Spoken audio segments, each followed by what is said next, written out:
Assalamualaikum warahmatullahi wabarakatuh. Rekan-rekan angkatan 2829 jurusan manajemen. Ini di kisi-kisi untuk ekonomi manajerial. Saya akan coba mengulas secara garis besar ya tentang kisi-kisi yang nanti akan teman-teman bisa baca dulu sebelumnya. Nah, ini topik utama kita ada di tatap muka 11. Kurva biaya ini ada di GCR, jadi teman-teman bisa mendownload dulu terlebih dahulu bagi yang masuknya hanya pada saat ujian aja. Nah, di dalam pembahasan ini yang perlu teman-teman pahami itu adalah apa yang membedakan atau apa sih inti dari produksi ya. Apakah inti dari produksi? Nah, kenapa kok bisa disebut sebagai produksi? Jadi teman-teman harus sudah bisa mengetahui apa bedanya produksi dengan penjualan. Ya, dari situ kalau sudah bisa membedakan produksi dengan penjualan, maka teman-teman akan lebih mudah untuk memahami materi ini. Nah, di dalam kegiatan produksi, kegiatan yang menghasilkan barang jadi, di sini ada biaya-biaya ya, biaya-biaya yang membentuk barang jadi tersebut. Ada biaya variabel dan biaya total. Sekilas biaya variabel ini biaya yang sesuai dengan produksinya. Kalau produksinya 2, maka biaya variabelnya 2. Kalau produksinya 3, maka biaya variabelnya 3. Dan biaya variabel di dalam produksi ini kaitannya dengan bahan baku ya.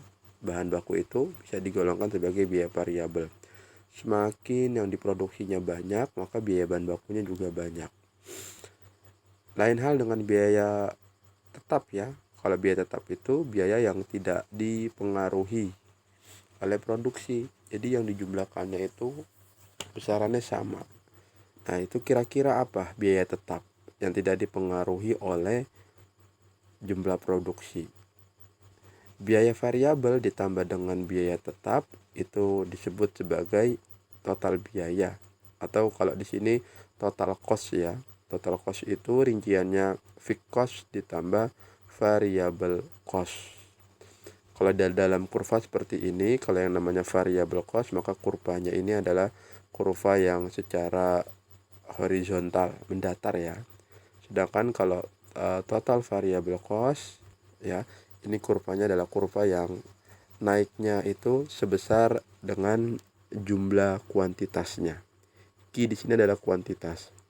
Kalau TC dia di atas dari fixed cost karena TC itu adalah gabungan dari variable cost dan fixed cost ya. Variable cost dan fixed cost. Nah, selain variable cost dan fixed cost, di sini ada biaya rata-rata dan biaya marginal. Ya, kalau biaya marginal ini selisih biaya yang dikeluarkan ketika ada tambahan ini ya, ketika ada tambahan produksi. Maka kalau ada tambahan produksi, di saat itu juga adalah ada tambahan biayanya. Nah, itu biaya marginal. Untuk memahami yang biaya marginal, ini kita mudah untuk melihat ini ya. Ada TC, ada FC, ada variable cost, ada EFC, ada AVC, ada ATC, dan ada MC. Nah, jadi kalau di pembahasan soal nanti Anda diminta untuk menghitung kuantitas. Kalau kuantitasnya 1 itu berapa total cost-nya. Kalau kuantitasnya 2 itu berapa total cost-nya. Sampai dengan kuantitas yang diminta di dalam soal. Maka teman-teman ini nanti bisa menggunakan tabel ini. Sekilas saja ini sudah pernah dibahas, tapi ini penguatan aja. Q itu ketika tidak ada jumlah yang diproduksi ya, ketika tidak ada jumlah yang diproduksi, maka biaya yang dikeluarkan hanya biaya fixed cost, biaya tetap. Jadi biaya tetap ini baik ada produksi atau tidak, dia tetap dikeluarkan ya. 2 fixed cost, variable cost-nya 0 ya, 2 ditambah 0 total cost-nya 2. AFC, AVC, dan ATC sama MC ini tidak ada ya. AVC itu average fixed cost ya. AFC itu average variable cost, ATC average total cost, MC marginal cost. Nah, ini kalau teman-teman yang masuk sudah mengerti dari mana langkahnya ini. Nah, ketika yang diminta adalah kuantitasnya 1, maka yang ditambahkan adalah berapa variable cost-nya, ya. Variable cost-nya 1, jadi 2 ditambah 1 sama dengan 3. Nah, untuk mengetahui AFC itu artinya average fixed cost, berarti rata-rata dari biaya tetap. Rata-rata dari biaya tetap. Kalau rata-rata kan berarti FC fixed cost-nya dibagi dengan kuantitasnya. Kuantitasnya 1. 2 dibagi 1 hasilnya 2. AFC berarti di sini average variable cost, berarti yang dijadikan dasarnya adalah variable cost-nya. Variable cost-nya itu nilainya di kuantitas 1 ya. 1 dibagi 1 hasilnya 1. ATC average total cost, lihat di nilai total cost-nya itu berapa? 3. 3 dibagi 1 hasilnya 3. MC itu adalah marginal cost. Marginal cost ini artinya selisih cost, ya. Selisih cost ketika kuantitasnya 0, total cost-nya kan 2. Pada saat kuantitasnya 1, total cost-nya 3.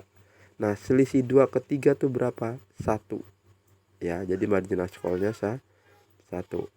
Kemudian yang ketika kuantitasnya 2.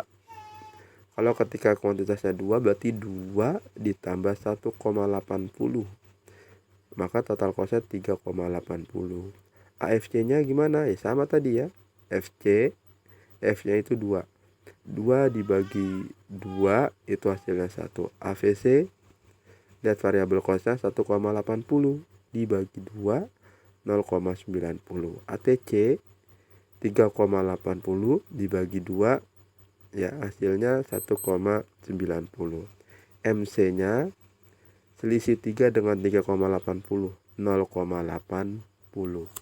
Nah, dalam tabel ini di posisi mana yang dinyatakan perusahaan itu akan mengalami kerugian, ya.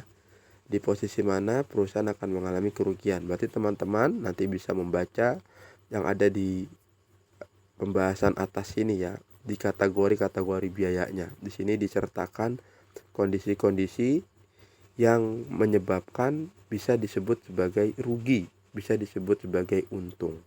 Nah, ini nanti teman-teman harus bisa membuktikan. Kalau di soalnya diminta untuk membuktikan dengan hitungan, nah gunakan aja hitungan yang ada di dalam tabel seperti ini, ya. Jadi itu maksudnya. Nah, ini materi yang sebenarnya bisa dipelajari secara mandiri ya. Begitu juga dengan kasus biaya marginal yang menurun. Nah, ini hanya perlu teman-teman baca aja winner takes all, apa bedanya dengan economics of scale, ya. Winner takes all dengan economic of scale. Nah, ini teman-teman bisa membaca kembali, ya. Ini yang bisa saya sampaikan kisi-kisinya, semoga cukup membantu dan menerangi bagaimana cara untuk bisa menjawabnya. Sekian dari saya. Assalamualaikum warahmatullahi wabarakatuh.